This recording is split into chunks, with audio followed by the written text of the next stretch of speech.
The next presentation will be held by a younger scientist, Dr. Marco Bragagni. He is a PhD student at the Faculty of Pharmacy of University of Florence. The supervisor is his supervisor is Professor Paola Mura.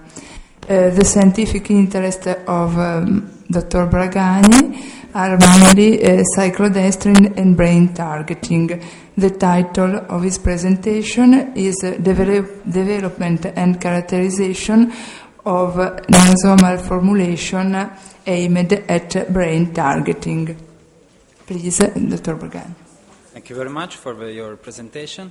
I'd like to thank the organization committee for having given me the opportunity to show here our results. I've been working about niosomes. Niosomes are very similar to the more conventional liposomes, and actually they are vesicles formed by non-ionic surfactants, usually of a synthetic origin.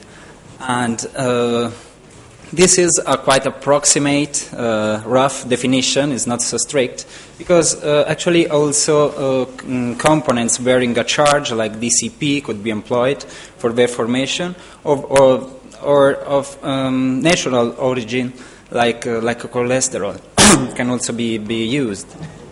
They were born in the 70s and they come from the cosmetics industry and patented in the 80s.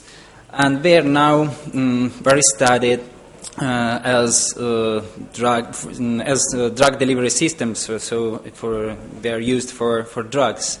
And there are many advantages compared to the liposomes, such as usually a lower cost of the components that can be used, or a wide range of surfactants, and above all, a higher stability compared to liposomes, and that usually leads to favorable properties for handling, storage, and sterilization.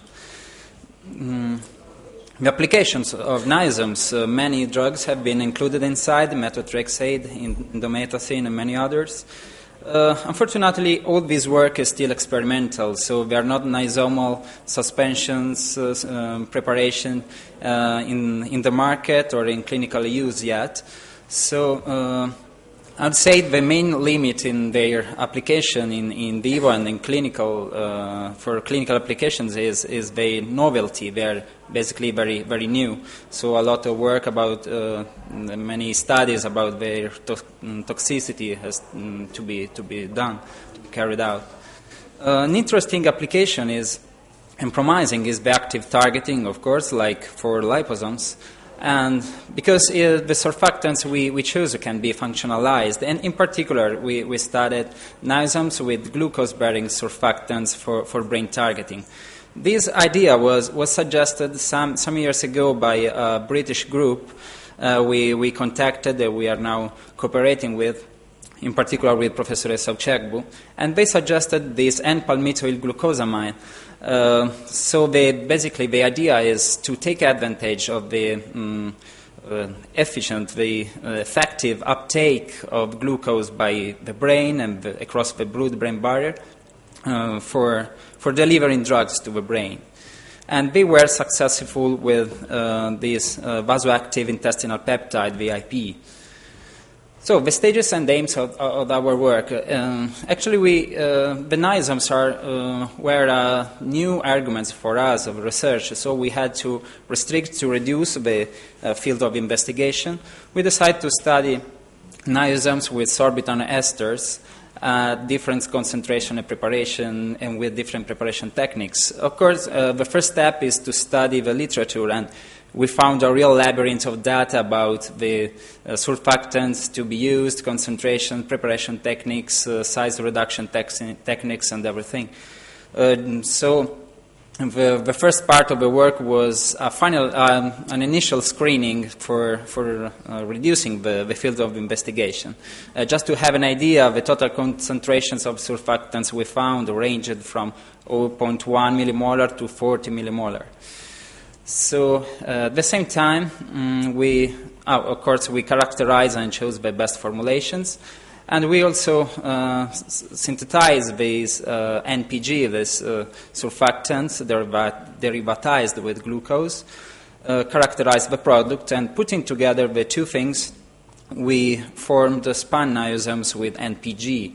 Again, characterized, and we chose the best formulations, and finally we put inside the niosomes drug, doxorubicin. And we optimized the protocol of preparation, and we are now performing the first in vivo tests. The phase of initial screening, we employed these two surfactants, sorbitan monopalmitate, SPAN 40 and SPAN 60. We also used cholesterol and solulan C24. That's protect the vesicles from aggregating. It's for spherical methods. It doesn't bear charge. It's like it acts with spherical, sterically. Yeah. Spherical barrier. Yeah. Thank you. And we tried also different techniques, pro niosomes and many others. I'm afraid I'm not the time to explain them in details. And we studied sanication and extrusion as size reduction techniques. We characterized by light scattering and TEM microscopy. And in this first part of this screening, we understood that the thin layer and paddle agitation and also the reverse phase techniques were the best for preparation of niosomes. And by the use of SPAN 60, we got a bit larger vesicles than with SPAN 40. Sonication can reduce the size remarkably, the size of the vesicles. We found that extrusion was not so effective, so we are not using that anymore now. And these were some of the most promising formulations, and we studied them with TEM as well. And that was very useful to understand the range of concentration to use, because some of these preparations were too diluted and with aggregation phenomena, like this one, only with SPAN 60 and nothing else. Some of them were too concentrated and with aggregation phenomena. We didn't like them. And some of them could better fit to our purposes. About the synthesis of the surfactant is this reaction between two commercially available products. It's a nucleophile attack to this carbonyl group.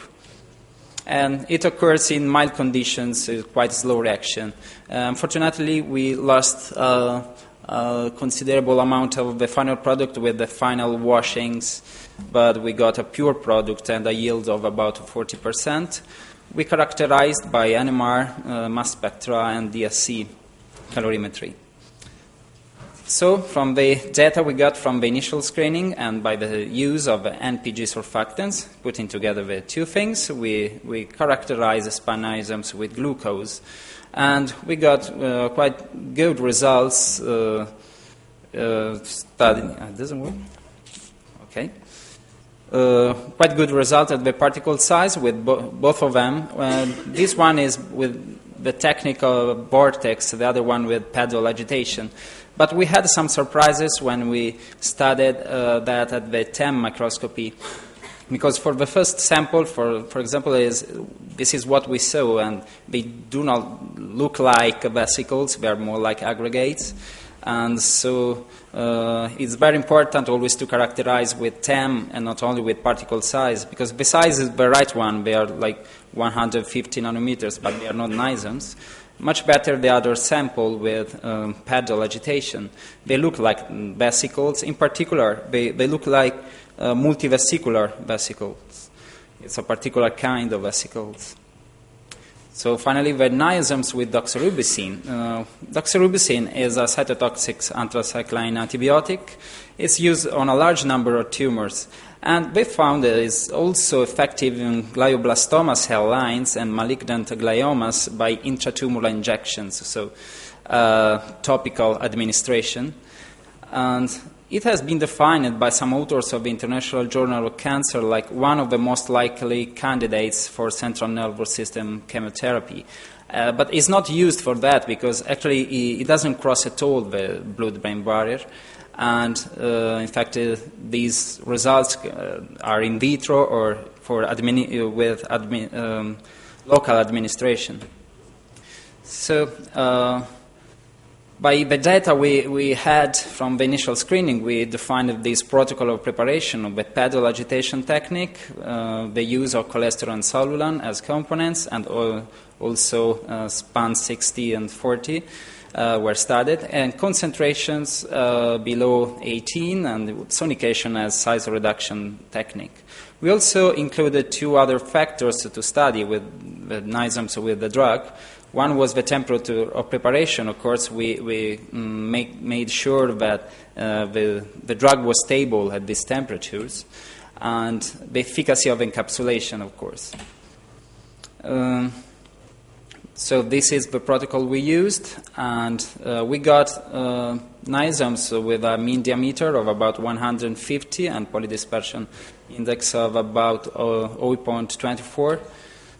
And for the encapsulation efficacy, this is the formula is usually used, and we didn't use as total concentration of drug what we had put inside, because during the preparation there are changes in volumes, and so we prefer to open the Niosomes for getting the total concentration of the drug. So we opened by ultracentrifugation, and we obtained the concentration of the drug outside the Niosomes by two different techniques: size exclusion, chromatography, and dialysis. And everything was assayed by HPLC. We got 55% of efficacy of encapsulation from the size exclusion chromatography, but we got a completely different value from dialysis. So, of course, we have been wondering why there is this kind of difference. And that's a lot. Maybe it's not so surprising because there are two completely different techniques. One with size exclusion chromatography with Cefadex. We used very small volumes and for a very short period of time. The other one is the conditions are very similar in dialysis to sink conditions. So maybe this difference could due to a leakage of the drug from inside the vesicle to outside. Of course, we have to investigate if this happens only in the conditions of dialysis or also in normal storage conditions. But it's something to be investigated yet. In fact, the stability studies are still in progress. We investigated the size and polydispersion index and Z potential, and they are quite stable over time, some weeks. They do not change too much. And as I said, the efficacy of encapsulation to be studied yet. For the fact that we have to use ultracentrifugation is not something we can do routinely, easily. So, concluding, glucose-bearing Niosomes with doxorubicin, we concluded that the best preparation protocol is using mechanical agitation, pedal, span 60 at concentration of about 15 millimolar is the best one. Important, the use of cholesterol and solulan C24 for the formation of the vesicles and their stability. Sonication is a good choice for reducing the size. About the synthesis of NPG, we changed something from what we found in the literature, attaining acceptable yields and purity. Finally, we got Niosomes of about 150 nanometers as mean diameter and the efficacy of encapsulation of 55% according to the technique of the column. As future work, still a lot of things to do. It's actually something is still in progress with just the began or something. And we are performing in vivo tests, and we are waiting for the results of these. And we couldn't get high-resolution TEMA images of the Niosomes with doxorubicin, so we hope to solve this problem soon. And as I said, the studies of stability we still need to study the efficacy of encapsulation. And we also would like to reduce the mean diameter. We got 150 nanometers, so it could be improved. For example, we have just bought the probe sonicator should be more effective at buff sonicator. And of course, if it works, if we get good results from in vivo tests, we could find further applications and modifications of the systems, like pegylation or the introduction of other drugs. And I would like to thank my group, Professoressa Paola Mura and everybody in my group, Natasha, Francesca, Mario, Marzia, and the students Ilaria and Alicia, and of course all of you for your attention.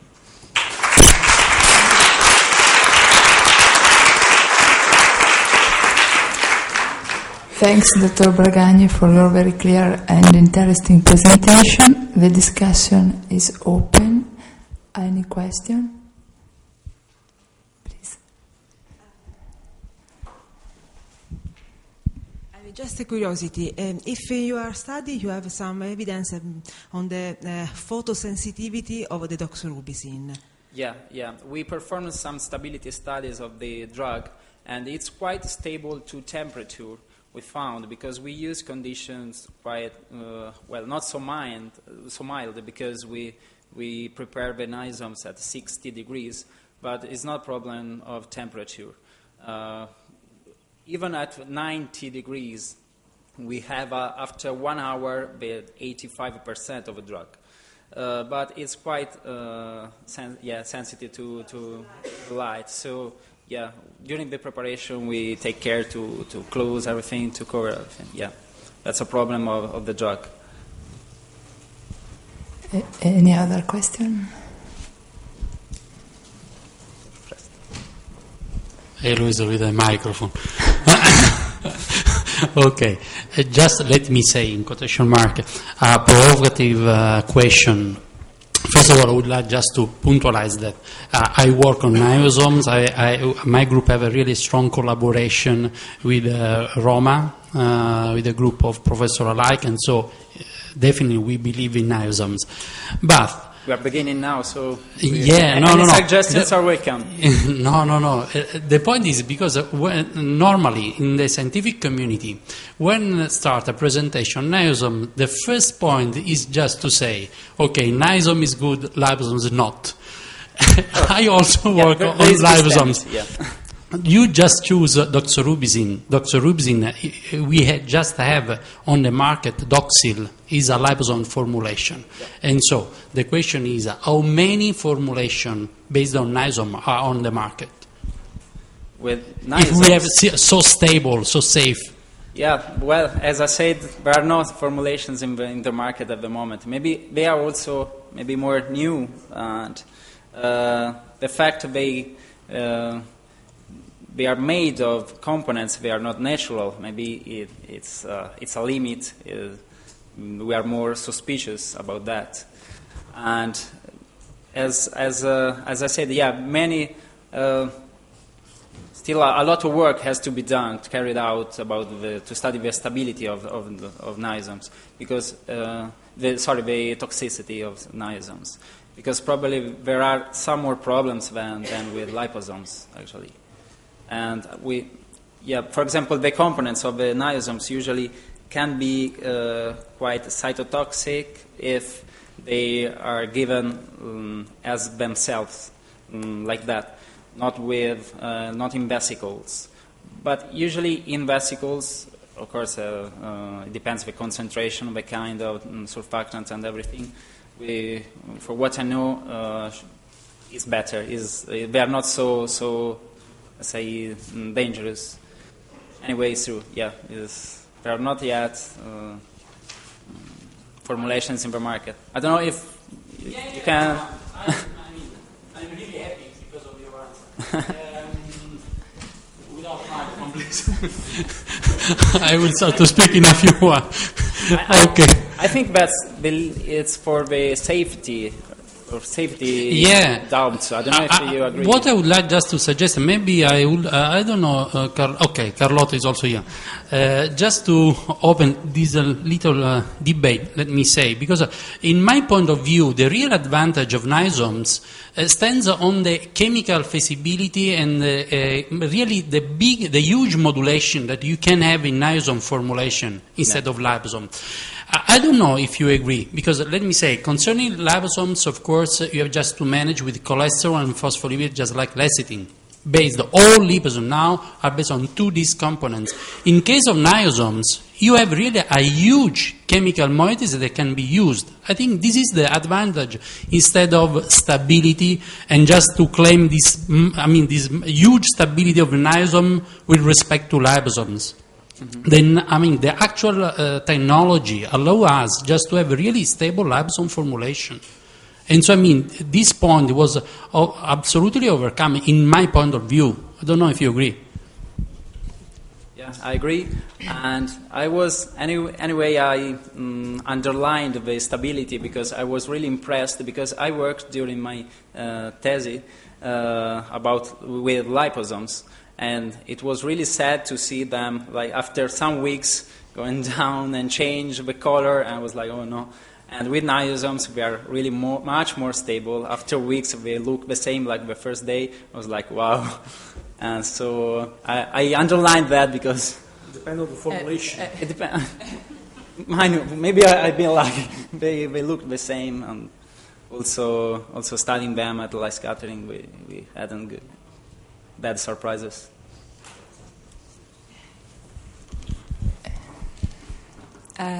Thanks for the presentation, and apologize me if I missed something, but what should be the real benefit of using a glucose bearing system? So what are you trying to use in terms of glucose or glucosamine benefit?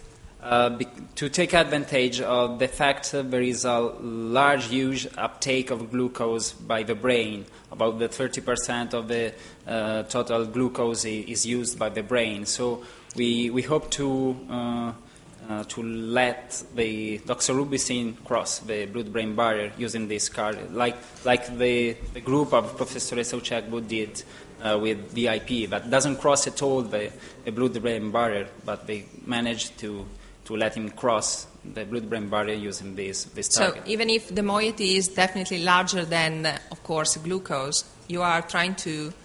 What? The moiety or what? The global system is definitely different from the glucose molecule. Yeah. We actually we don't know we still don't know what happens at the blood-brain barrier. What if the Niosomes cross the blood-brain barrier or not, or there is just an increase in the concentration of the drug at that system, that area, and probably the doxorubicin can cross, not very much, but can cross anyway the blood-brain barrier. The question was that with the glucose, probably you are targeting the GLUT1 transporter in the blood-brain barrier. The problem with the GLUT1 is that it's very sensible to the size of the system, so usually it can take the glucose and a little bit more than that. All right. So do you have any proof that using the glucose you will improve the bioavailability of the system into the brain? Do you have any evidence of that, or it's just a guess? No, the basis are this paper about the VIP. We still don't know about the doxorubicin. Yeah. So is it potentially a question of increasing the selectivity for a specific region? Because something that is used, for example, in nose-to-brain delivery is trying to functionalize the system with glycoproteins, because there is a better selectivity for the olfactory region more than for the respiratory area or what else. Is it something that can be applied? Well, there are many different receptors for glucose, and there is one of them is overexpressed in the blood-brain barrier. But for what I know, these systems are not selective for that kind of receptor. So we still don't know.